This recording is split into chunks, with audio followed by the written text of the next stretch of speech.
So hindi nga po nagpasindak ang Barangay Ginebra sa kabila ng may twice to beat advantage ang Converge. Sa laban na ito ay mas nangibabaw ang experience ng Ginebra, kung saan matapos kumamada ng 7 quick points ni Juan Gomez de Llano sa first quarter, ay hindi na nila ito pinaporma pa. Dikit ang naging bakbakan ng dalawang kupunan hanggang third quarter. Pero pagpasok nga po ng fourth quarter ay dito na lumayo ang Ginebra matapos mag-init na RJ Abarrientos nang dahil sa nagpaulan na ito ng sunod-sunod na tres.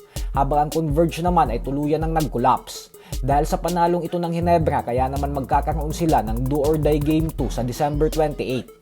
Samantala, umabante na din nga po ang San Miguel Beermen sa semifinals matapos itong talunin ng NLEX Road Warriors na siyang pinangungunahan ni Robert Bolick.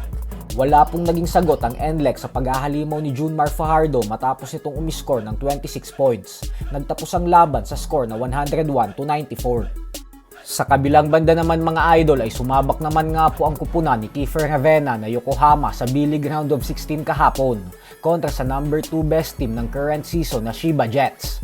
At sa laro pong ito ay napakaganda ng ipinakitang performance ni Ravena kung saan kumana ito ng 13 points, 5 rebounds, 4 assists and 1 steal. Subalit sa kasamaang palad nga po ay sa kabila ng napakagandang all-around performance na ito ni Ravena ay hindi pa din po ito naging sapat upang madala niya ang Yokohama sa panalo dahil masyado po talagang malakas ang Chiba Jets. Natapos ang laban sa score na 106-81. Umabante na ang record ng Chiba sa 22 wins at 4 na talo lamang habang ang Yokohama naman ay lumagapak sa 9 wins and 17 losses.